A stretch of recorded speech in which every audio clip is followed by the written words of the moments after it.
Now, there is no doubt about it that Jon Favreau and Dave Filoni literally reunited the entire Star Wars fandom in just a matter of weeks, ever since the very end of Chapter 16, also known as the Season 2 finale of The Mandalorian.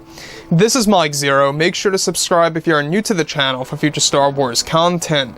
Now, one thing by Disney and Lucasfilm is that they are primarily focused on their new universe that's going to range from the Ahsoka Tano series to Mandalorian to the Kenobi show and more. That's all going to come full circle. Everything is going to be interconnected to really create this new Star Wars universe moving ahead. Now, Jon Favreau and Dave Filoni, they know exactly what they are doing with this new expanded universe to really give the fans something proper to look forward to stay in line with the vision by George Lucas at the end of the day. Now, we all know that Dave Filoni is the true protege of George Lucas. There is no denying this.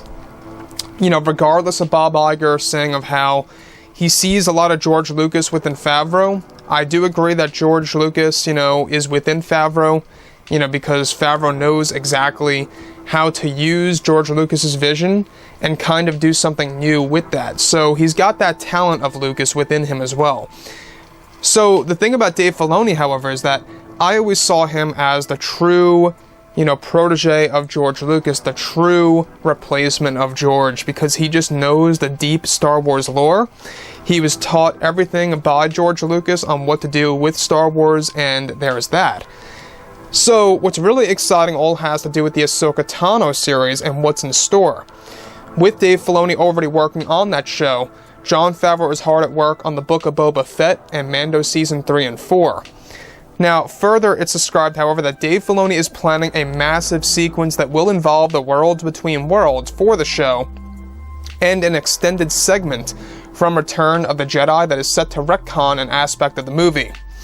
Now, further, it's described that Filoni is preparing a scene to be developed that will involve Ahsoka Tano, and how, of course, she will witness the death of Darth Vader in a full-on sequence of Luke Skywalker carrying Darth Vader's body to the Imperial shuttle to escape the Death Star, a never-before scene that will be inserted into the actual show to give fans a different view of Return of the Jedi.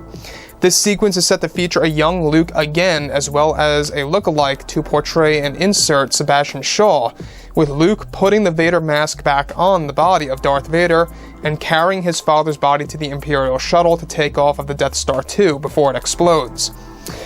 Now, this Return of the Jedi extended sequence will eventually transition to a major retcon in which Ahsoka Tano is set to try and reach out to Luke during the funeral pyre scene, in which Luke will hear Ahsoka Tano reaching out to him through the Worlds Between Worlds, and that Ahsoka Tano teaches Luke the proper way to honor the death of a Jedi by using the funeral pyre at the very end of the movie.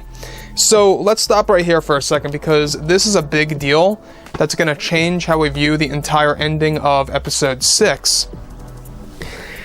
So obviously we have yet to see any kind of footage related to it in that matter, of Luke picking up Vader's body and bringing him on board of the Imperial shuttle, eventually going down to the surface of the forest moon of Endor, and now it's going to be explained exactly how Luke learned about the technique of the funeral pyre, is that is all going to be done through Ahsoka Tano's voice reaching out to Luke through the Worlds Between Worlds on a proper way to actually honor the death of a Jedi.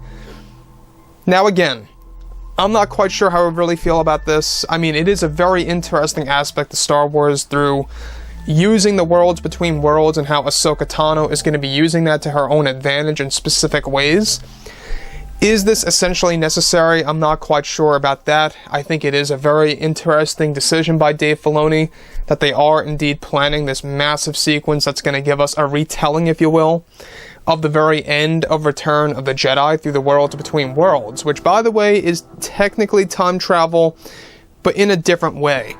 Essentially, it's a realm in which you can actually look through different portals that look at different points in time. Hence why Ezra Bridger was able to save Ahsoka Tano from Darth Vader killing her and dragging her into that realm and escaping Palpatine. So, on top of all of this, too, is that this is something that I believe it could very well be controversial to some fans out there. We talked about this a couple of weeks ago, of how they're also planning to give fans a actual view of Ahsoka Tano witnessing the death of Darth Vader and teaching him how to become one with the Force and become a Force ghost. So that also is going to be a big deal in the Worlds Between Worlds sequences for the planned Ahsoka Tano TV show.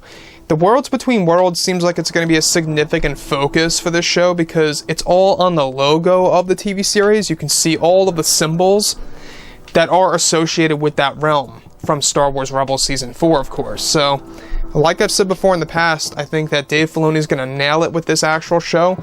I think with the help of Favreau, things are really going to go in the right direction for fans. We're going to get the proper Force lore that we deserve.